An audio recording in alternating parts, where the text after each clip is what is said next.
Party కార్యాలయం తగలబెట్టారు. నేను కూడా నెక్స్ట్ డే వెళ్ళాను. అక్కడ తగలబెట్టి మా వాళ్ళందరినీ కొట్టి మా వాళ్ళందరినీ అక్కడి నుంచి తరిమేసి మరలా మా వాళ్ళ మీదకే కేసు పెట్టిన ఘనాపాటి. అందుకన్నారు ఆర్గనైజ్డ్ క్రిమినల్.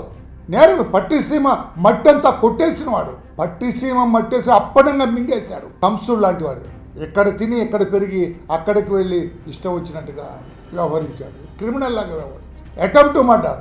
ఎన్ని కేసులు ఉన్నాయి అతని మీద? దొంగ పట్టాలు పంచాడండి. Forgery documents. ఒక్క కేసు కాదు, ఒక్క నేరం కాదు అతను చేసింది. ఫోర్జరీ డాక్యుమెంట్స్ క్రియేట్ చేశాడు. అతను అరెస్ట్ చేయడంలో రాష్ట్రం అంతా కూడా అతను అరెస్ట్ చేస్తారు. అటువంటి క్రిమినల్ ఉండటానికి లేదు. అతను ప్లాన్డ్గా క్రైమ్ చేస్తాడు.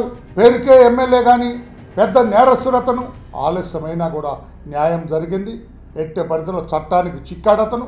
తప్పకుండా శిక్ష అనుభవించవలసింది అతను. 2 రోజులు ఆలస్యం అవ్వచ్చు కానీ కానూన్ కా హాత్ బహుత్ లంబీ అయ్యి చట్టం చేతుల్లో నుంచి ఎవరు తప్పించుకోలేరు. దానికి నిదర్శనం ఉదాహరణ ఈ రోజున వల్లభనేని వంశీ.